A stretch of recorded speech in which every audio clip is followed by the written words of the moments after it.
so that we can share it later via YouTube. We'll send you a YouTube link to your email so you can view it later or you can share it with others. Also, if you're relatively new to Zoom, just please make sure that you keep yourself muted this evening during the presentation. You all should be muted right now, but there's an icon probably at the bottom of your Zoom screen if you hover your cursor down there to mute or unmute yourself. There may be a possibility of unmuting yourself at the end of the presentation to ask questions, but for now we'd like you to keep yourself muted. Also, if you do have a question, rather than unmute yourself, we'd prefer that you use the chat function. Again, if you're new to Zoom, if you hover your cursor at the bottom of the screen, that chat box or that chat icon will come up and you can just type your questions into that. If you have a question that arises during the presentation, go ahead and put it in the chat box and we'll address it at the end. Okay, and now it is my great pleasure to introduce our speaker, or actually we're lucky enough to have speakers this evening, Ric Beck and his lovely wife, Barb. Ric is a happily married grandfather of 4 wonderful grandbabies that keep him young and tired, he says. He retired as a captain of the fire department after 34 years of service and took a retirement job for the last 7 years as a timber framer to work for his mentor and friends, Rudy Christian and Laura Sager. And Rudy, of course, was one of our presenters last month. And Rudy and Laura are with us on the call this evening, so you can see them. In April, Ric will be hanging up his chisel and joining his wife, who will also be retiring. And his goal, as he puts it, is to become a full-fledged, busy as ever old codger because he won't sit still for too long. Ric started his timber framing career after taking a class from Laura and Rudy in the year 2000. From there, he kept hanging around with Rudy to learn more about the craft. And Rudy and Laura were kind enough to give him some work on some jobs so he could better his skills and understanding. Of course, they were benefiting from his free labor as well. In the meantime, they convinced Ric to join a certain barn organization called Friends of Ohio Barns. And 3 years later, Ric was introduced as the president of FOB and was president for 9 years. And in that time did a tremendous job of growing the organization. FOB has given him the opportunity to see some pretty magnificent icons of agriculture, including the barn that he will be talking about tonight that became his home. During his 20-year career in timber framing, Ric got involved in several Timber Framers Guild projects in Ohio and Michigan, where he was able to hone his skills. He found the last known timber framed barn in the city of Upper Arlington, Ohio. And I apologize, I'm trying to do double duty here by admitting some folks that are in the waiting room. And helped the city to preserve this important structure to be used as their community center. He has worked on several barn restorations that were adapted to be major parts of homes, designed by Dan Troth of Green Tech Construction. Dan is another one of our great board members with FOB. The experience gained from these opportunities greatly helped him as he and Barb worked through the design and restoration of their dream home. His sidekick tonight, Barb, is also something of an adrenaline junkie. She is retiring after having worked for almost 40 years in emergency medicine. Ric and Barb are high school sweethearts. And Barb has pacified some of Ric's grandiose schemes for over 40 years, including this home. But throughout the process, she was a loyal believer, a tireless helper, and the real reason that the house became a reality. So I think we are blessed to have them joining us tonight, and I'm excited to hear them regale us with their tale of this journey of their home. So Ric and Barb, take it away. Okay, so hopefully this will work. So stand by a second while I bring up the presentation. And we'll see how it goes. Okay, Sarah, I'm not seeing pictures of anybody else. Does that really matter? Can you hear me? Can everyone hear me? We can hear you fine, Ric. The audio is good. So if you want to just go ahead and share screen. Oh, yeah.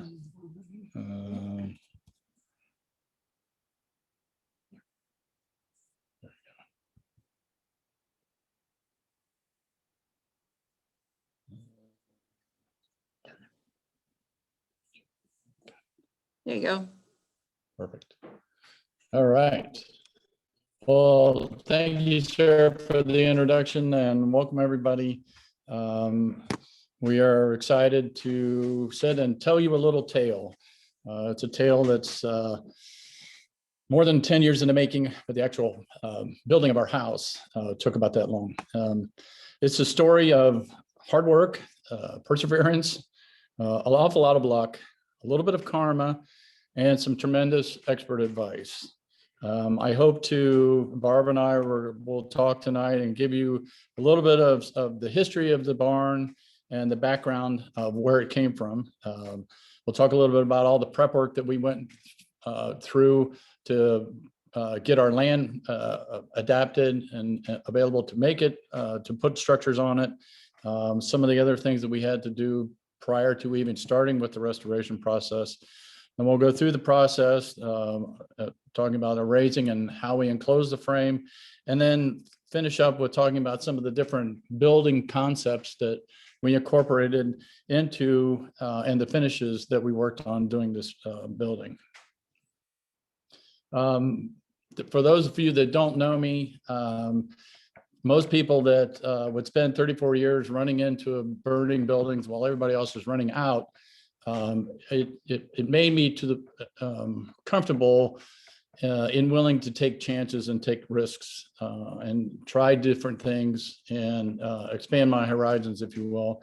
Barb and I have been together for a couple of weeks now, so we spent a lot of our youth talking about a lot of different things that we wanted to do when we grew up and how we wanted to live our lives and where we wanted to live.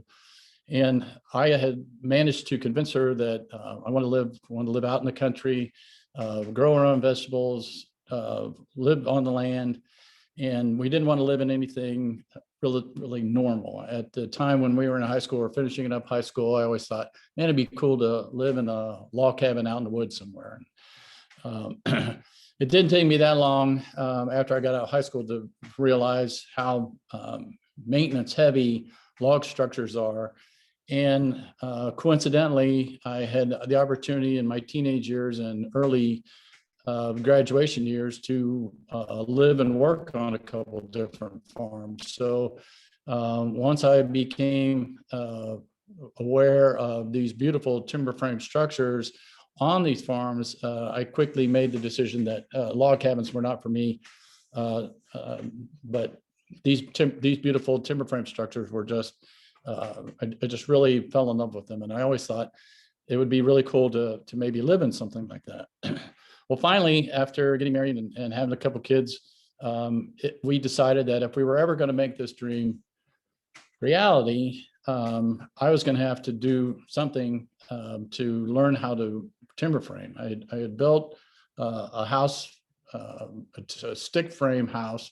So I had some experience about building and just enough guts or not enough brains to decide that we could pull this off. It's how hard can it be, right? We'll get some help if we need it and everything will be fine.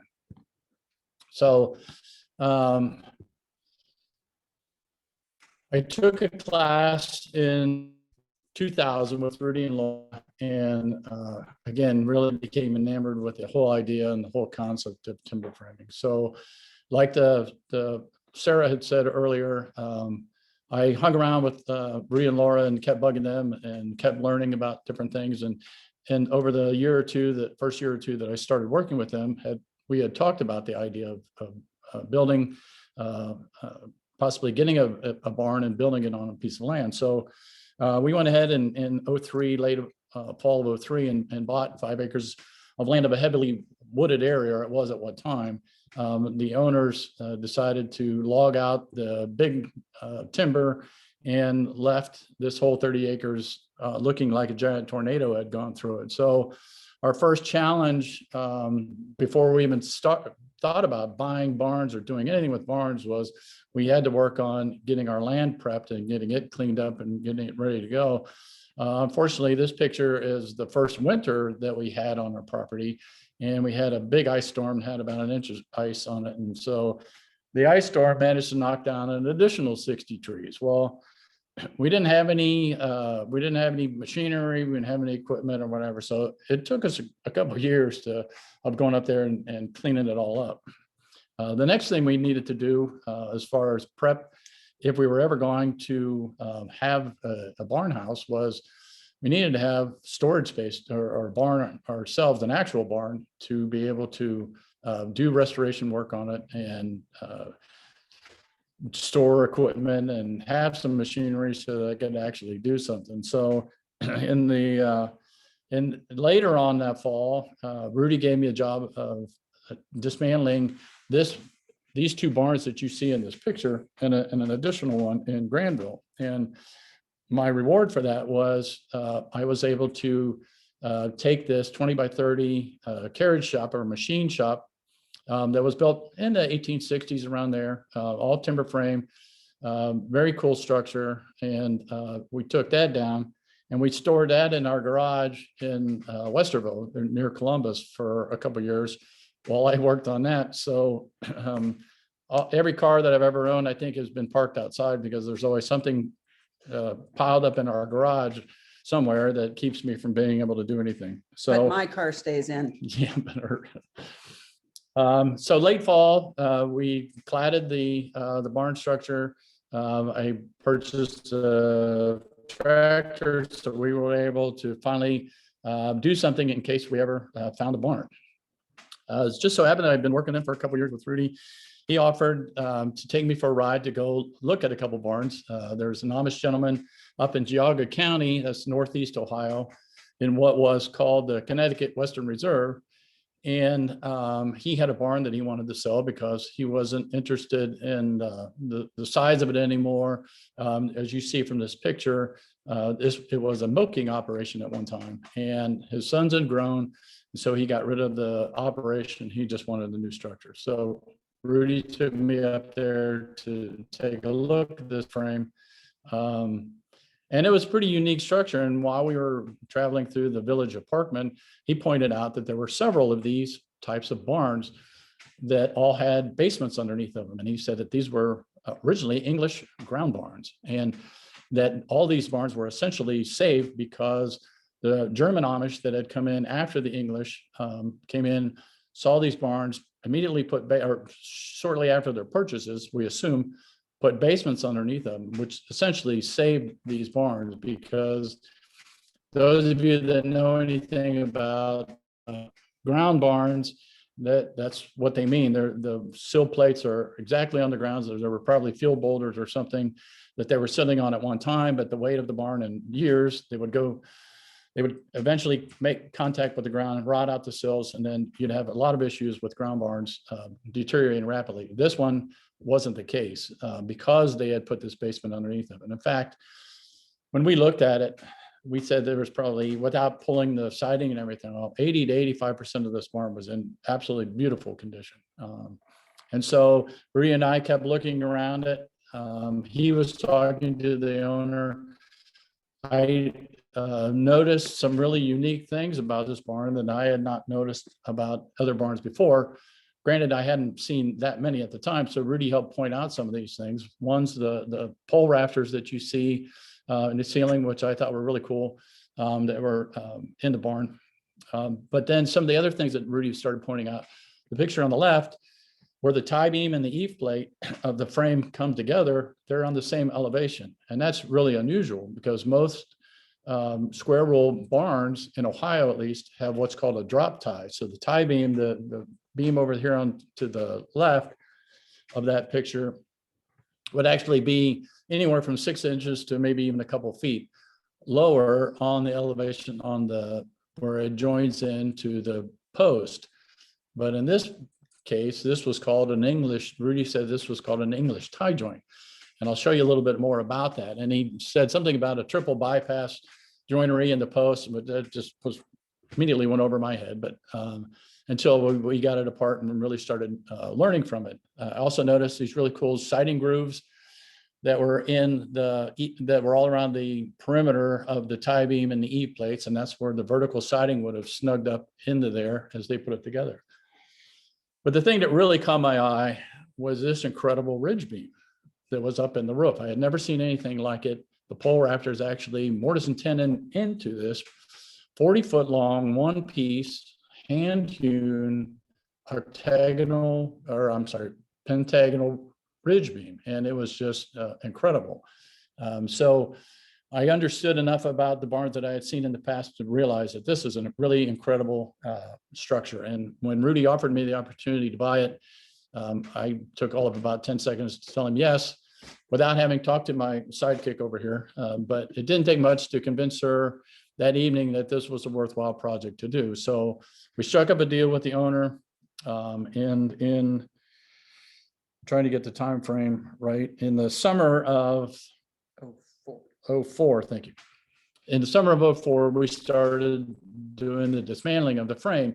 One of the deals that we struck with the owner, which made our lives a whole lot easier, was that he wanted the metal roof and he wanted the siding off of it. So all of that was all cleaned off when we came up that weekend and started to do the dismantling project. So that made our lives a whole lot easier. And any of you that ever messed around with trying to dismantle barns knows what all sorts of goodies are hiding inside of these things and how dirty they are and how much of a mess it is. So it was terrific. So we spent a weekend with 8 wonderful helpers dismantling the frame. Rudy and Laura had long ago taken pictures and done the documentation of all the pieces. We had tagged all the pieces so that when we took them apart, we were relatively confident that we knew how to get them back together. We were able to use a nice machinery horsepower to go along with tearing this thing apart, which was totally different from the Amish community that was there. The horsepower that they were using was totally different. So needless to say, the weekend was spent not only by the equine people there, but also from the neighbors. We're very curious of what are all these English people doing tearing this poor barn apart. But at the end of a long weekend, Barb and I got to stand on our adult size actual Lincoln log set. We're very excited, very happy, very tired.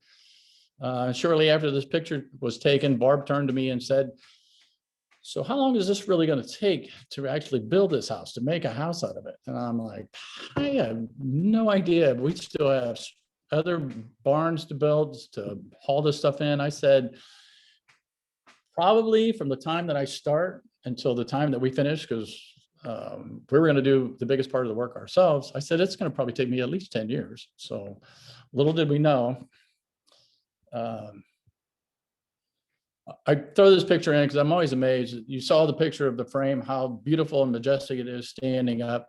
But then by the time you take it all apart and you pile it up on a flatbed, it just seems to lose something in the translation. It's like, how could it possibly be this small? But shortly thereafter, this picture was taken. It went to Gary Clower's place over in the city of Vienna, which is just outside of Youngstown, in a sheltered former lumberyard. Former lumberyard, where it spent the next at least 3 years just sitting there and enjoying its quiet life, because we still had more work to do.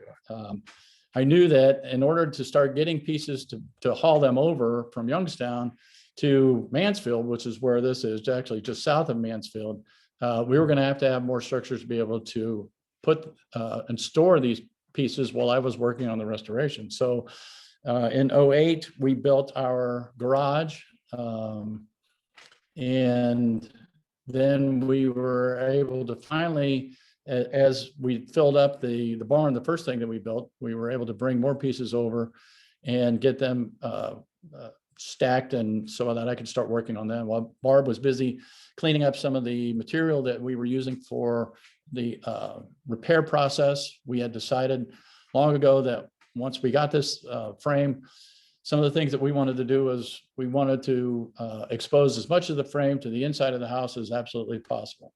And the other thing that I wanted to do was I wanted to make like repairs with the material. So with like material. So as you can see, we managed to, just like our garage in Westerville, filled up as much area as I could. The space that you see on the left where the horse is, that's about the working area that I had to work with. So it was very cozy, but it served its purpose. There was, like I said, 80 to 85% of the frame was in terrific condition. However, there was some significant rot in areas. This is one of the 4 posts, the outer posts from the barn. And fortunately, 1 out of the 4 posts and the connections of the E plate and the tie beam were all perfect. The other 3 connections looked like this. So we definitely had our work cut out for us. And again, trying to add the extra challenge of hiding the repairs so that the inside face of the structure when we were in the house would not be shown. So that added to the excitement of how to build it. I stumbled across a free CAD drawing program called Google SketchUp, and it really helped in terms of not only figuring out how to lay out the repair that we were going to do, but then be able to pull up the measurements so that when I went to look for repair pieces, I knew exactly what sort of repairs I was going to fashion. So this is just a couple examples of some of the repairs that were done and utilizing as much as we possibly could like material to fashion the repair so that it's a lot harder to see where the repairs are inside the house. This is another example. This was one of the tie beams ends that were repaired. And you see this inside face was hidden pretty well. And most of this joinery is covered up anyway. But again, the idea in mind was that we tried to fashion all the repairs so that you couldn't see them from the inside. Everything had to come from the outside. This was probably definitely the most challenging repair that we did. This is a tie beam on the east side wall. This is a 30-foot piece, 9x12, that the last 10 feet of it twisted almost 10 degrees. And for those of you that have ever done barns before and taken them apart, no matter how straight and perfect they were when they were living their life in a barn, when you take them apart, just like fresh lumber, they want to stretch, they want to relax, and they want to twist. And so it certainly adds to the challenge of how to fix them. So I had about 6 years or so of experience under my belt, and yet it still took me the better part of 3 days just to figure out and cut this one repair on that tie beam. And not only that, but in this particular corner, there was also a repair on the E plate too. So I definitely wanted to test fit those and make sure that they were going to come out okay before we proceeded any further. All this time that we were starting working on the repairs, I was working with Rudy to try and figure out how our structure was going to be designed, how the whole house was going to be laid out. We decided to kind of mimic, if you will, a little bit of the New England style farm steads, in that most all the buildings are all connected together. So our garage was connected to a breezeway that we put in to connect the house together. So it kind of flowed along that lines. And so Rudy provided us with elevation drawings and interior drawings. And then again, once again, I used the Google SketchUp to replicate each bent section, because I knew that there was going to be a few pieces that we were going to have to move. But again, another challenge was that we wanted to move as little pieces as we possibly could. Rudy had suggested that our focus on putting in our, how we're going to lay out the rooms in the structure should fit to the space of the barn and not have the barns fit to the space of the rooms that we wanted to lay out. So that made for a little bit of head scratching to try and figure out what we wanted to do. We also wanted to be very careful and aware that we didn't want to, by moving a few pieces, we didn't want to risk the structural integrity of how the barn was put together in the first place. So we just had to be by utilizing this program and a 3D model, we were easily able to figure out in three dimensions how this was all going to work. It made it a lot easier for Barb and I than to figure out how we wanted to put our rooms together as well. This is a good example of how we wanted to then, like I talked about before, enclose the frame inside the walls itself. So as much as the frame was exposed to the inside, so once by doing it this way, we were able to put the windows and doors in and figure out what, if any, sort of pieces that we were going to have to move in order to make this work. We even got to the point where we had a full-size scale drawing of the whole property and including a deck and a greenhouse that we were going to work on. Come on, there we go. So all that time, all that work, we was about 6 years in the making of doing the structural repairs, getting everything together. So this is the summer of 2011 when we test fit the four corners of the two outside tie beams and the eve plates to make sure all this was going to fit and go in together before we started working on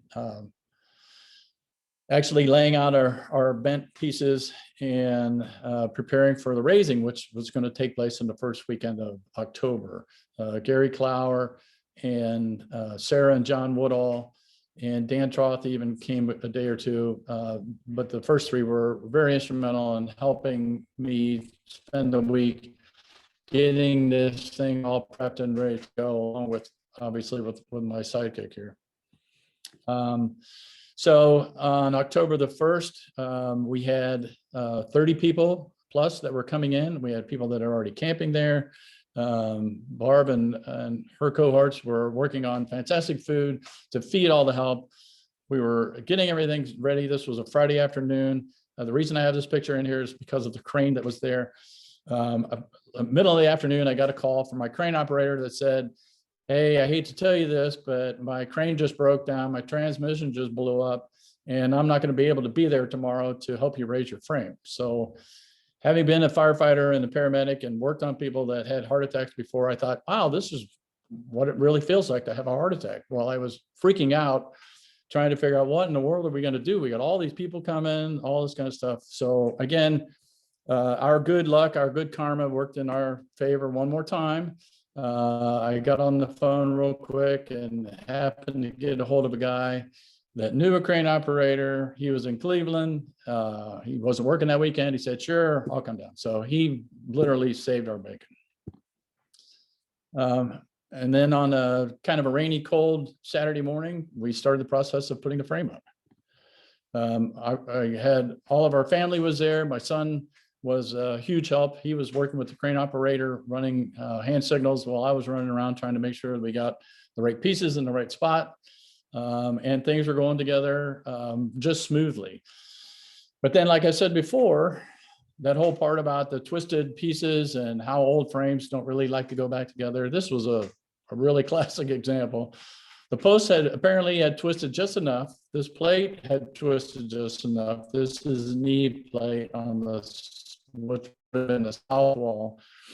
And we just had a heck of a time trying to figure out how to get this daggone thing to go in. It took us over an hour and a half to put this one piece in.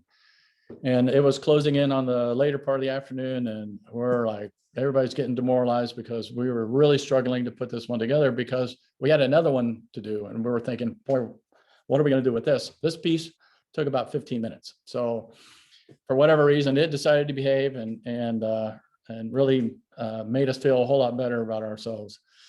This is that English tie joint that I had talked about earlier when I showed you the picture. It's really cool how this whole thing had to go together. And so when we flew the bent sections, the tie beams are normally tied into the full and complete bent section. So when we stood those up, then we had to take the temporary peg that was holding it in place with the post and actually dislodge it and then lift the tie beam up. And you see where that clamp is. Underneath of it is just a little bit of a piece of blocking that's sitting on the shoulder of the post. So we had to do that in order to fly the eve plate in, and then it would engage into the tie beam, and then the whole thing would drop and sit back down on the post. And as you can see, it worked out pretty well. Once we, the next day, so we were done, and for that day, the next day we decided we were able to fly the rafters, put the purlin plates up, and fly our ridge beam and engage it, just kind of walked it down the line and engage those, the pole rafters. And so it made it really easy to fly the other side. We did our kind of ceremonial peg driving towards the end of our ceremony. Rudy, when I've worked several projects with Rudy, and normally when we do the first bent sections, lay them down on the deck, we do a ceremonial transfer of stewardship from one owner to the next. And in this case, Barb did it on the last peg that we drove into the structure. And on the end of a beautiful Sunday afternoon, the weather cooperated for us. And this is a picture of a lot of terrific people that were instrumental in helping us make this thing a reality. And so we were basking in the glow of all of this. This is being the first part of October. We were looking at the beautiful patina of this structure. And I suddenly became to the realization that, man, we got to get this thing closed in before wintertime, because I don't want this beautiful thing to start graying. So our, at least my joy and excitement was tempered with, I still have a whole lot of work left to do.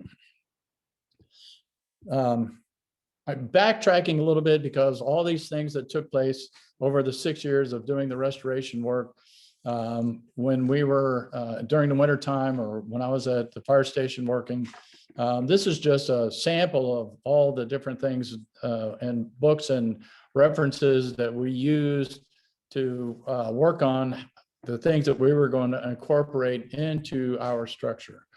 We definitely wanted to do build a green home. We wanted it to be very energy efficient. We knew we wanted to do rainwater, so we were going to put a metal roof on our structure and collect the rain. Excuse me. We worked on how we were even going to locate the barn on our property. So there were several years that we were watching how the sun moved across our property so that we could situate it in its best realm. And so all these things kept us busy and kept us going. When it finally, in 2011, when we started working on the frame, this is just an example of some of the different things that we did that was a little bit different than what I've ever seen done doing typical houses. And this is the foundation that was getting ready to be poured. And instead of just a temporary 2x10s that would have been put up there to pour the footers, we used a product called Former Drain. And these were plastic, essentially 2x10 type pieces that were hollow in the middle. And what made it nice is you didn't have to take those things off. They stayed there, and they also acted as a way for, as the water seeped down from rainwater and whatever seeped down in the ground, it would go into these drains, because they had slots in these drain sections. And so all the water would just weep into that. It worked so well that we didn't even have to consider putting in a sump pump in here. So it works. The water just drains down and works into a field tile that runs out. One of the other things as far as the energy efficiency of what we wanted to do, this house was being built on a hillside. And so we were going to have a walkout basement, but we wanted that basement to be energy efficient and be insulated as well. So we utilized a product called Nudura. These were essentially 3 feet wide, 3 feet tall by 8 feet wide Lego blocks. They had knobs on the top and the bottom. They were very simple to put together. Me and another guy spent 2.5 days putting up this whole wall section. It's of a 30 by 40 section, and braced the walls, and we're able to put things together. It had webbing inside this material that is 8 inches on center, and you're able to hang either siding on the outside or drywall or whatever you wanted to do on the inside. So it really served a great function for that purpose. It had horizontal and vertical rebar to really tighten it up and make it nice and sturdy. And then it was hollow in the inside. So essentially we have an 8-inch solid concrete wall that is insulated with 2 3/8 inch thick insulated concrete foam or forms on both sides. So it's worked out really well. So this is what the whole setup looked like once we got the walls up and we put the deck down. And you can see, if you look closely, there's a lip right below the deck. And that's where our outer walls were going to sit. So we decided, I had worked with Rudy again on his house and worked with Dan Troth on a couple of his houses, and really liked the idea of these panels. They're called structural insulated panels. These are 6-inch thick polyurethane material sandwiched with OSB These particular pieces are 4 feet wide and 16 feet tall that went up on our south side wall. So we had to get our crane buddy back to be able to fly these things up. And they sat on that lip around on the basement wall. So part of that reason that wall was so wide, it was able to support not only the floor joist system, but also to support the SIPS panels. Although we did screw the SIP panels into the frame itself, it was structurally enough, solid enough that it was its own shell and completely enclosing our frame. We got another great idea from an expert that had been doing these things, hanging them for quite some time. He asked us what we were going to clad the inside of the walls with, and we said pretty much we were going to do drywall. So he suggested that we actually screw the drywall to the SIPS panels before we flew them and then put them together. And so we did that, and we offset them a foot so that the seams of the SIPS panels and the drywall would not be the same. And it worked out fantastic. I don't know if you can see on the side of the SIPS panels, there's 3 little black lines there. Those were cam locks, so that when we put up all the panels, they basically slid in and locked into each other.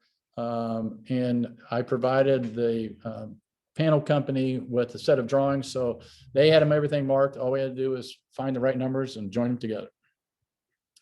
We also decided to put SIPS panels on the ceiling or on the roof structure. So we essentially had 6 inches of completely enclosed frame of insulation with it, which actually gave us an R value of 40, which is a lot higher than what is typical that you see in a standard built house. And so it's made our house very energy efficient, very easy to heat and cool. Come on. Froze. Say something here while we're rolling. Never mind. There we go. Okay. So again, that picture was taken, or this picture was taken about 2 days before Christmas. I think I lost my video. We were, again, on a deadline, trying to get this thing closed in before really bad weather started coming along. And again, we were very fortunate to be able to make that happen. It wasn't a week later that we started getting snow and heavy weather coming in. So once again, we were blessed with a lot of good luck. Once we got it closed in, then that afforded me the opportunity to start working on the inside and start laying up the walls and the floor joists and working on the interior of our rooms. We were able to get some staircase put up so that once we started working on the floor joists in the loft area, we had an easier way to transport plywood and what have you up there to the loft. I might say that from the floor to the ceiling or to the top of those tie beams is 12 feet high. And then from the tie beam to the ridge beam is 12 feet high. So that gave us plenty of room to be able to have living space upstairs. We decided to put a transition wall, if you will, between what was going to be our kitchen and dining room to what was going to be our living room. We were big on putting an open air. We wanted an open build concept so that we wanted to have as much open area of the inside as possible. And borrowing from a book from Sarah Suzanka, who's a terrific architect that works on not so big homes. She had developed this idea of how you could, just by putting in transitions or drop-in areas, you can really definitely define how these different rooms will go together. In the center drive bay between the 2 interior tie beams, there were notches where they had at one time put temporary mount ties in, I'm sure, to store hay in the barn originally. And so we just adapted that and found some half round mouth ties, cut them to fit and drop them in, and then purchased some tongue and groove oak flooring and put it in upside down. So that became the ceiling for our kitchen. Hopping back outside now, we're back into spring and warmer weather. We knew that we had to get the structure cladded from the outside. So we started working on that. We had originally done the garage in hardy board, and that was done in late December, I think, and it was just a real pain. Anybody that's ever worked with that, it's so heavy and it's so unwielding to work with, and two, it breaks pretty easily when you're trying to fasten it in cold weather. So doing a little bit more research, we found another product called LP Smart Board, and so we utilized that for cladding the barn. Why am I having so much issues with? I don't know. There we go. Okay. What you see on there is a bunch of furring strips, about 6 inches or 8 inches on center. It allowed us that once we put the cladding on, to have a half-inch space behind it so that we were able to let the structure breathe. So if there any kind of harsh weather that got in there, it would be able to get behind it, and we didn't have to worry about mold issues. The other nice unintended advantage of being able to do that was this one south side wall where you see all the windows. It had a little bowing issue, so that we were able to, when we put the furring strips up, to actually bring them out to plumb up the whole structure, so that by the time we were ready to put the cladding on, it was nice and straight and smooth and worked out really good. We decided that we wanted to give it a little bit of a flavor maybe of having a barn. So we put a pent roof over the main drive bay entrance area, and we actually then landscaped the ground in the front to look like a drive bay ramp would have been there at one time. When we started looking at how we were going to heat and cool this place, I know one of the things that I definitely wanted to do was I didn't want to do forced air heating and cooling system. I've been in a couple structures that was the way it was done, and I wanted to look at our structure. I didn't want to look at a bunch of ductwork. So we utilized a product called Mitsubishi mini splits, and you hang them high in the ceiling, and you can heat and cool the house very easily with these units. They're like a very energy efficient heat pump system, but they work in much colder temperatures than a traditional heat pump would work. It has a refrigerant line in it, and it gets plumbed in through the stud walls. So the only thing you see is this unit outside. So it works really well. We also borrowed from the idea from Rudy and Laura. They have manufactured wetlands at their place. We know how problematic sometimes septic systems can be, and being out in the country where we were, we just didn't want to have to deal with that. So we incorporated a manufactured wetlands into our setup as well, to take care of all of our gray water. Laura brought some plants over to our house, and we pulled some from our pond that we had and planted these in. Excuse me, they work really well. I mean, they are bacteria eating types of plants that just love that water and are very hardy and work very well. Even in the wintertime, they're still working. We tried to incorporate as much recycled items into our adaptive reuse of this barn into our home. I was lucky enough to get a hold of a guy that I purchased several timbers from to do the repairs, Josh Boley from Old Line Lumber. He also provided us with this beautiful hickory flooring that came from some old barn beams that he had lying around that he milled up for us. These are the original hay hooks that actually came with the barn itself. And so we got the idea of what can we do to try and utilize these. And I had a buddy weld them up for me, put a ring around the bottom.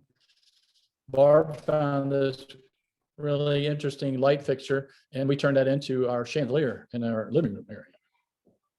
She also found this really cool stained glass window. So we incorporated that into the little transitional wall between the kitchen and the living room. And I can tell you this time of year right now, when the low sun comes into our south-facing windows, it comes in through that window, and it does an amazing job of lighting up the kitchen during the daytime. A little prism effect. Yeah. We also found in our travels this really cool clawfoot tub. It's a little bit hard to see in this picture, but anyway, it was in absolutely pristine condition. Our friends gave it to us for practically nothing. We ended up having to redesign the layout of our guest bathroom. This is our upstairs guest bathroom to make it fit, but we were pretty happy with how ultimately it came out, and we gave this bathtub a whole new life. And that, back it up a minute. The eve plate there that's you're seeing, that's the one that was twisted so much, and you can kind of see the start of that twist, and it extends all the way into the guest bedroom on the other side too. One of the really beautiful things that we got though from this, again, through an acquaintance with Rudy, a couple houses were being torn down and all this beautiful woodwork was inside. And so they offered us the opportunity to buy it. So we spent another couple of days with some friends, taking down all this beautiful oak baseboard, window trim and door trim, and these magnificent oak doors, solid core oak doors. They were just absolutely phenomenal. But there were a few doors in this room on this old mansion that were parlor pocket doors. And so we incorporated those as much as we possibly could. But I was cutting down, unfortunately, more than a couple of these full 8-foot full length doors to fit our normal 6-foot 8 door openings. And it was just killing me to do this. So we finally decided that we were going to expose the track and the hangers and put these 8-foot beautiful doors on the outside. So this is the entrance going into one of our bedrooms upstairs, because we just didn't want to, we just wanted to see these beautiful doors. And incidentally, these doors probably weigh at least 80 or so pounds a piece. And they slide on those slides with just one finger. It's amazing. Finally, one of the final goals that I wanted for our main part of our house was I really wanted to incorporate something from our property into this house, a piece of timber. Since the guy took down all the big stuff, all I had left was these little understory saplings. Well, we lucked out and walked out and found this beautiful maple understory sapling, and that had this wonderful crook right in exactly the right spot to go wrap around our tie beam to serve as our handrail to go up our stairs. It seemed like such a perfect fitting for the home. Long towards the end of my 6 years of working, well, so in 2011, we had the house raised, what was it, a year and a half later? We moved in, or a year later, we moved in and did the rest of the work on the inside. So this is in 2016 in our basement area. We still realized we had a couple extra doors laying around. We didn't want them to go to waste. So we had the brilliant idea of turning them sideways and making wainscoting out of them. And we really like how that ended up coming out, especially over by our bar. It made it a nice place for me to hang my beer handles. A lot of hard work went into dealing with all this, putting it all together. Barb had been working on the outside while I was finishing up the basement, doing landscaping and putting things together for our greenhouse. Was really happy with how things were taking shape. And in March of 2017, I was still president of Friends of Ohio Barns, and we had an opportunity because a movie production or a TV production company had sent us an email wanting to know if there was anybody that was living in a barn house in Ohio. Apparently this production company was working on a TV program called You Live in What? And it was based on them going around all over the country and photographing and interviewing people that lived in all kinds of different structures, old firehouses, old churches, banks. And for whatever reason, they decided to ask if anybody in Ohio was living in a barn. So obviously, we said, well, yeah, we might know someone. We sent them pictures and a little drawing, and they came out and for about what, 5.5 hours, interviewed us, talked to us, filmed all over the place. And the result of that was we have our little 3 minutes and 40 some odd seconds of fame. So we wanted to share that with you.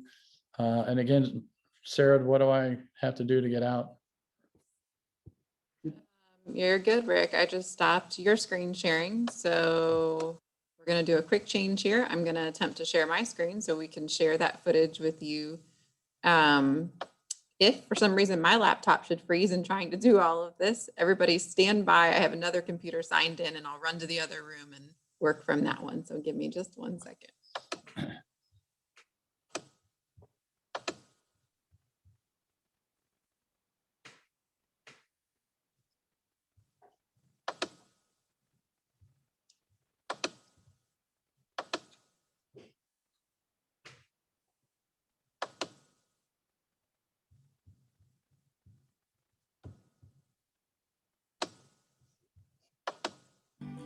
Our next home takes us to the rolling green hills of Ohio, an area dotted with historic barns. So it's no surprise that Rick, a history-conscious retired firefighter, decided on a barn for his dream home. I've been doing timber framing now for 17 years. That's what I do as my quote retirement job. What is a surprise is how long it took, and that his wife went along with it. And all of my friends thought I was crazy, that I would agree to have a house that would take 10 years to build. Most people in this day and age want 6 to 9 months. I'm gonna build a house. This is what we have instead. What they have is an incredible timber frame barn home with a kitchen, dining room, spectacularly high ceiling living room, and master bedroom on the first floor.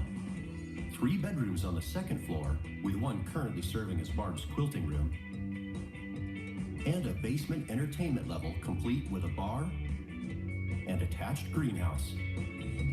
All totaled, we have 2,000 square feet of working living space. You get the real wow factor when you first walk in the door, you see this whole frame because of it being so open.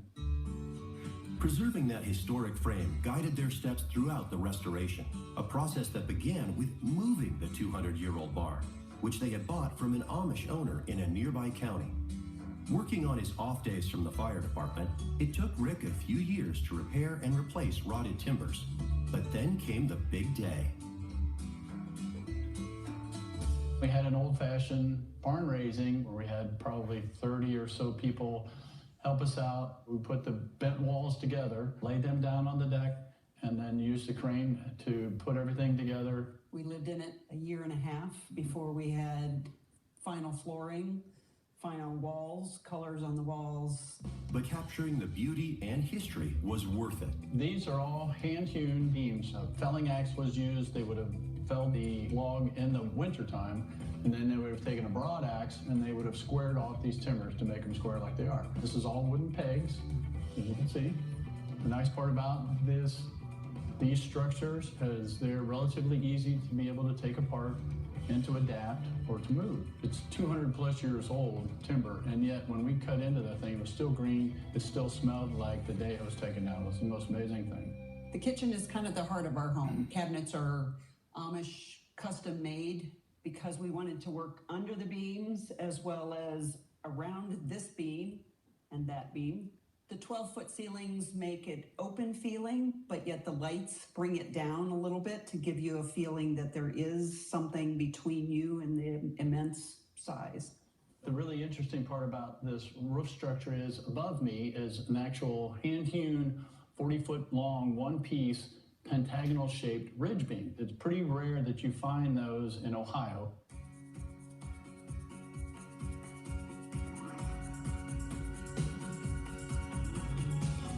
It just kind of all comes together for us. It's just something that we value and that means the world to us. I still, after 5 years of living in this structure, still come in and I can sit in a corner and I will see something that I didn't notice before, and that's very special.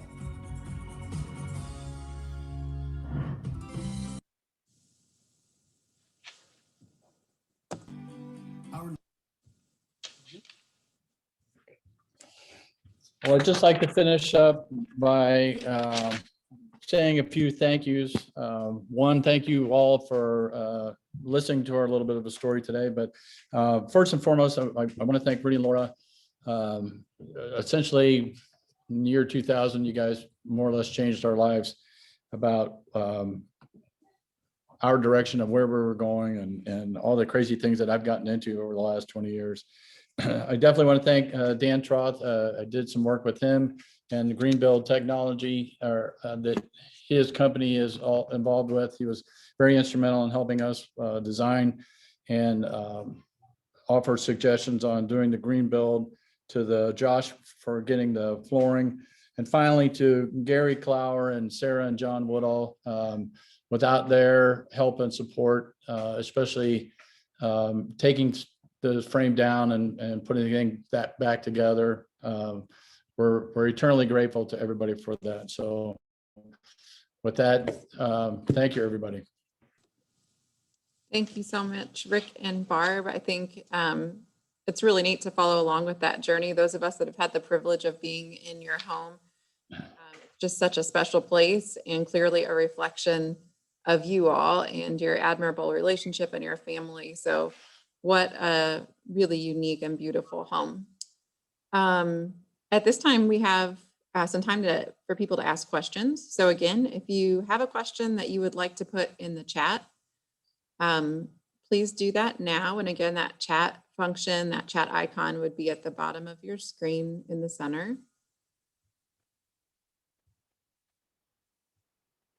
I know we did have a question earlier, just clarifying the name of those structural panels, the SIPS panels. So we answered that. I really appreciated learning about some of those green technologies that you implemented.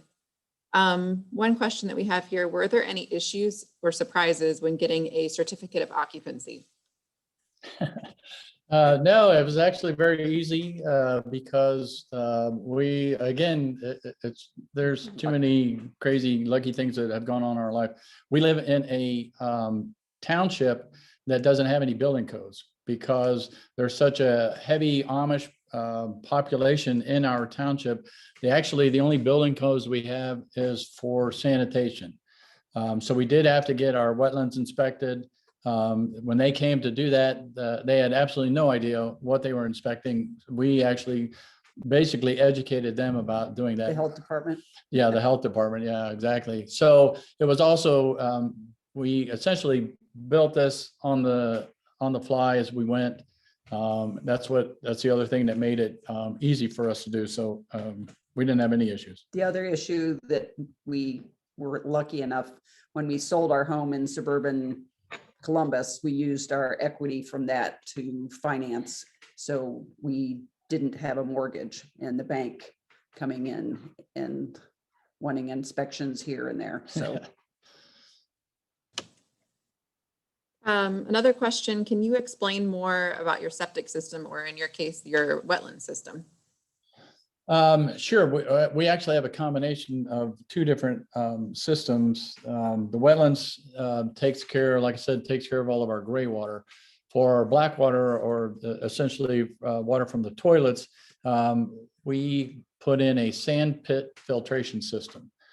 The guy that I think he's still there, was the sanitation engineer for Morrill County, which is where we live. He designed and developed this sand pit filtration system, and he proved over time that his system is the only kind that 20 years on will still 80 to 90% of them will still work very efficiently. So essentially, you're just building this big giant pit and filling it with rock and sand and putting in tubes that kind of like field tile.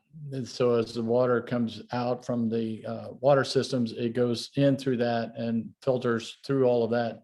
And it works just fantastically well. You don't have to put out lateral lines and all the leach beds and all that kind of stuff. And you don't have to build those crazy mound systems that don't work at all. Our whole system cost less than $10,000 to put all that together. And a mound system would have cost us about $20,000 to $25,000 to put it in. And so it's worked tremendously well. In fact, it worked so well that we came out and we had the Morrow County Health Department came out and they tested the water coming out of our black water, out of our sand pit filtration system. And it was so clear that we got permit to actually plumb it into our gray water system as well. So it's worked out really well for us. I would be happy to talk to anybody and if anybody wants to come out and look at it, I'd be happy to show you, because it really is a system that works really well and it's very economical. Rick, that might kind of answer the next question, but somebody just wondering if you have a good resource that you would recommend for doing some more research on that wetland system. Yes, absolutely, I do. I brought down several of the books that we were working on, and if I can find the right one. I don't have it, shoot. I do have for doing the wetland system and doing that, if somebody wants to email me or email through Friends of Ohio Barns, I can provide more data, more information, and the resources and research that I did on it. Yeah, that'd be great, Rick. And that goes for anyone. If you have questions that come up after this evening, please feel free to contact us through the website, friendsofohiobarns.org. Next question. When the barn was originally built, how do you think the heavy timbers would have been manipulated to join the complicated connection of the tie beam, top plate, and corner post when no cranes existed? That's a great question. One of the things that I didn't talk about was the history of that particular barn. Parkman was settled in 1807. We looked at the background information. The individual named Richard Hosmer bought the property. And so we think the barn was built sometime around 1810. And at the time that these timbers were virgin growth, first cut timber. So this was the first kind of trees were first cut down in this settlement. So if you figure the average tree is about 150 years old before it's cut down and utilized as a structure of some sort, that meant that these trees had started their lives sometimes in the 1600s, which that's why the original title was Living History. We feel like that we're stewards of a living history museum, if you will, in terms of our virgin forest. And I know that, or assumed that when this barn was built in the 1810s era, it would have probably happened the same way that we have done some of our raisings, some that we've done through the guild and some that we've done with Rudy, in that you would have taken the bent walls would have been raised up with pike poles, fairly long ones. You would have had a lot of people to be able to hand raise them. And then once they were up and in place, and the wall nailers would have made the frame rigid so that you could stood on it, there would have been young people would have been standing on the tie beams. They would have used rope that they would have hung down, and they would have laid the eave plate would have been laying on the ground, and they basically would have looped the rope around the eave plate, and you would have pulled up one end and basically rolled up. The eave plate would have rolled up the side of the outside posts to a point where then they could pick it up and hold it in place. And they would have had to have done it more or less the same way that we did, in blocking up on the shoulders of the outside posts to be able to engage the tie beam into the eave plate and then drop it down. Rick, Dan Troth wants to know if you'll share with us your yearly heating and cooling bills. Our well, this last couple of days, or last month notwithstanding, our heating bills are in the low 200s in the dead of winter. And most of the time, 9 months out of the year, they're maybe $130. Right. That's for That's- everything. That's we only have electric. Right. That's our only utility, and low, most months are 130. The highest ever, either heating or cooling, has been about 300. Chuck says, a question from Rudy: what would you do differently if you were starting over and knowing what you have learned from doing it? Oh, that's a good question. I don't know. I don't know. The only thing that I would have added would been, I don't think you can ever have enough electrical outlets. But everything else, every other little detail in the house, I'm perfectly happy with. Yeah, that's a great question, but I think that, Started younger. for crying out, yeah, started younger, that would have, yeah, that's a good one. Like I said, it took us 10 years to build it. You would have thought after 10 years, we'd have figured out all the problems but yeah, no, it worked out really well. Great. Any other questions? This is Charles. Can I say hello to Rick? Rick, it's Hey, been Chuck. 4 or 5 years. Yes, it Yeah. is. Good to see you, sir. And Rick, I still haven't learned how to dance. I You remember that event? don't do, you? I do. I'm frankly, I'm surprised, Charles. I just would like to mention, I used Hardy. I'm restoring a building on my farm in Michigan, actually an old hog pen, 42 feet by 18 feet. And I started by raising it 5 feet so I could put lofts in it. But the reason I'm mentioning it is I did use Hardy board, and I used the clapboard configuration. So Right. that worked really well. I like Hardy board, and we did put a SIPS roof on it too. Anyway, I won't go any further because it's your day, but I just wanted to say hello. I would say, Charles, that if I ever had to do hardy plank again, I would definitely do the planks and not do the full sheets. Mhm. Like you said, it would have been so much easier to manage, without a doubt. But we were going for a board and batten finished look on the exterior, and so that's why we went with 4x8 sheets. If I find your email address, I'll send you a couple photos. That would be terrific. I would love to see it. Actually, on the front of the building, I went up about 8 feet using slate. Okay. Colors of slate. So there's a lot of weight in that building, but I used it on the wall, not on the roof. Right. Terrific. Good to see you again. You too. Thank you, Charles. Okay, if we don't have any other questions this evening, again, I'll reiterate that you can contact us through our website, Friends of Ohio Barns.